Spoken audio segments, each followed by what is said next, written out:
Birthday मतलब 4था साल का एक केक कटने जा रहा है। जैसा कि आप लोग जानते हैं कि विष्णु भाई 2 साल जेल में थे, जिसके कारण से स्टाफ का हो नहीं पाया था पार्टी, लेकिन आज भाई आने के बाद दोस्तों 4था साल का केक कट रहा है युवराज बेटा का। और बहुत धन्यवाद कि आप लोग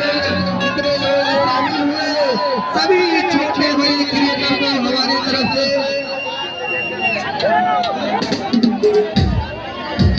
रंगी गुब्बारे से मंडप सजाया है, मिश्री मामे का केक बनाया है, जिसको चखेगा सब